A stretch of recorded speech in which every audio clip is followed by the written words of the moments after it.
Bayu Wicaksono dari kelas 12 IPA 4. Menurut saya pelajaran Pak Damri sangat asik dan menyenangkan, dan cara mengajarnya sangat baik.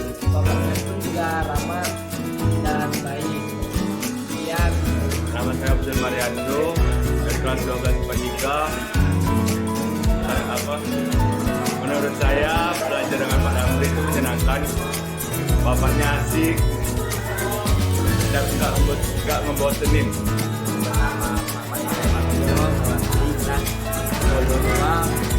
Bahwa Pak Damri mengajar kami dengan penuh ikhlas, semangat dan lembut. Saya Metanya Sari dari kelas 12 IPA 2. Menurut saya cara mengajar Pak Damri itu sangat unik, yaitu beliau ngajarnya sangat jelas dan mudah dipahami. Beliau juga orangnya receh sekali. Dia membuat anak-anak itu sangat suka belajar dengan dia karena selain itu Pak Damri juga bagi seperti berbagi permen dan juga berbagi. Pak Damri juga kalau menjelaskan itu jelas dan mudah dipahami lah pokoknya.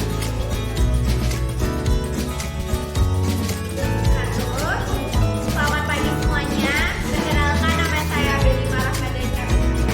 Saya berasal dari kelas 10 tahun. Ini saya akan memberikan testimoni tentang Pak Damri. Bagaimana cara pembelajaran yang bisa dilakukan oleh Pak Damri. Baiklah, jujur menurut saya pribadi, Pak Damri itu orangnya baik, ramah, friendly. Kalau kata anak zaman sekarang kreatif. Cara pembelajaran Pak Damri juga mudah dimengerti, mudah masuk di otak, dan cara belajarnya santai tapi serius. Baiklah, sekian dari saya. Wassalamualaikum warahmatullahi wabarakatuh. Hai,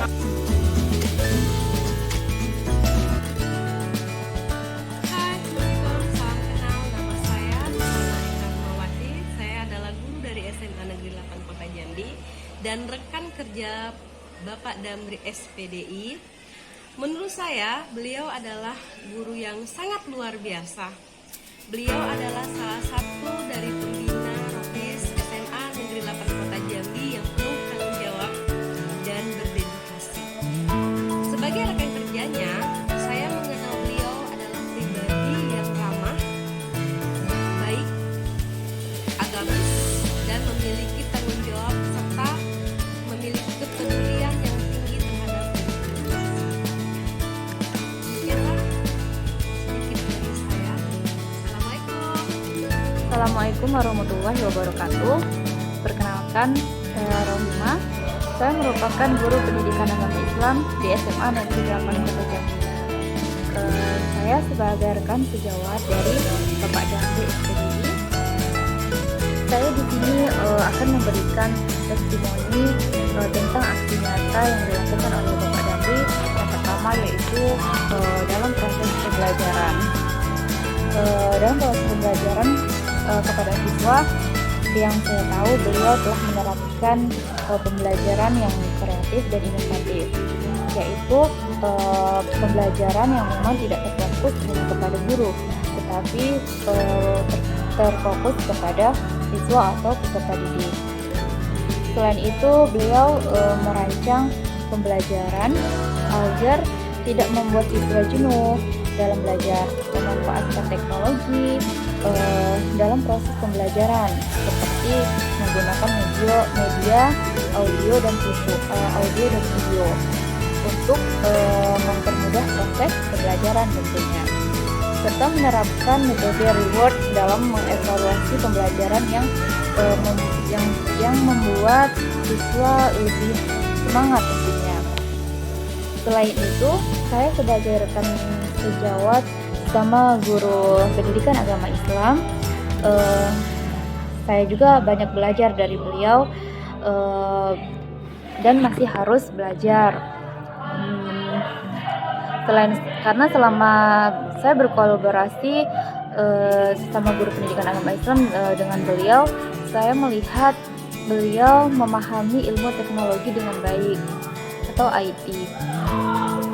Tentu hal ini sangat bermanfaat untuk mengembangkan dan menerapkan proses belajar serta untuk mengembangkan dan menerapkan rancangan perangkat mengajar dan proses pembelajaran.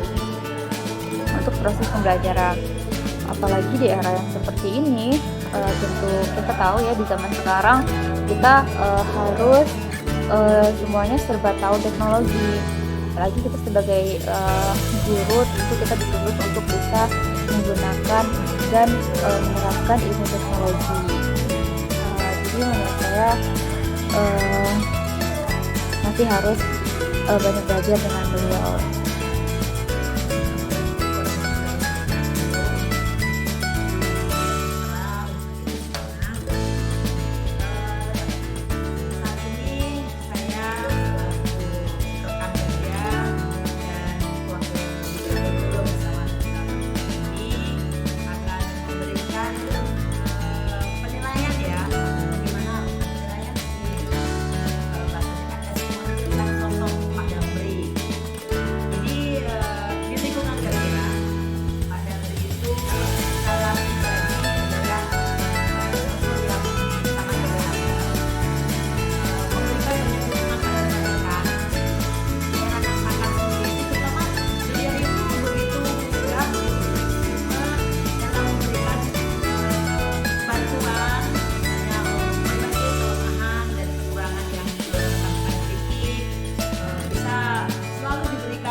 Yang pembelajar, saya katakan beliau sangat pembelajar karena berbagai macam perkembangan kemajuan, kalaupun itu muncul edaran-edaran, beliau biasanya sudah tahu tentang hal itu, mendahului teman-temannya, dan kalaupun misalnya memang betul-betul hal baru, beliau biasanya selalu lebih unggul dari yang lain dalam menyikapi dan mencari tahu tentang apa tersebut. Jadi banyak sekali kami mendapatkan berbagai macam bantuan dari beliau, dan tidak salah kalau selama ini Pak Damri itu berada di posisi sebagai wakil dari bidang kurikulum untuk urusan peningkatan mutu, ya, karena memang beliau betul-betul meningkatkan mutu keseragaman dari rekan-rekan maupun peserta didik.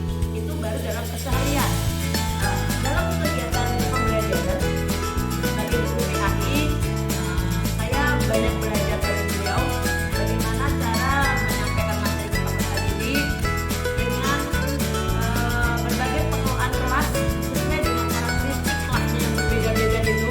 Karena kadang beliau akan memberikan gaya mengajar yang berbeda di kelas yang berbeda. Nah, dari situ saya lihat berarti beliau sudah mempelajari bagaimana karakteristiknya. Karena mengajar di kelas 10 dengan kurikulum merdeka, mengajar di kelas 12 yang kurikulum 2013 tentu berbeda. Nah, dengan peserta didik yang berbeda, dan mereka sangat enjoy. Dan pada dia saya pikir juga sangat enjoy dan memberikan motivasi belajar yang sangat baik kepada peserta didik. Tidak lambat, disiplin, tetapi disenangi. Kesenangan beliau itu tidak memberatkan peserta didik. Nah, banyak hal-hal baru, kemudian sangat disenangi. Kenapa?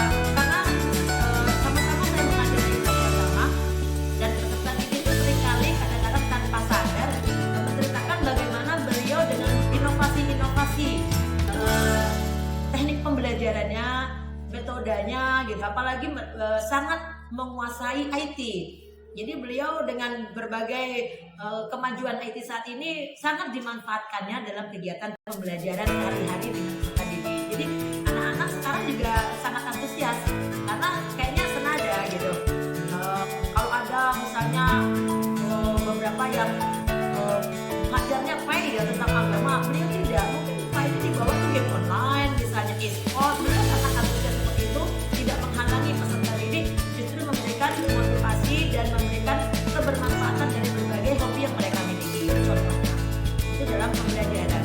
Kemudian dalam hal yang lain, saya yakin beliau itu diunggulkan juga oleh rekan-rekan bersama guru PAI, karena terbukti beliau dipilih sebagai ketua MDMP PAI Kota Jambi, ketua komunitas belajar untuk Kota Jambi PAI Kota Jambi, memberikan bimbingan kepada peserta didik dalam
akan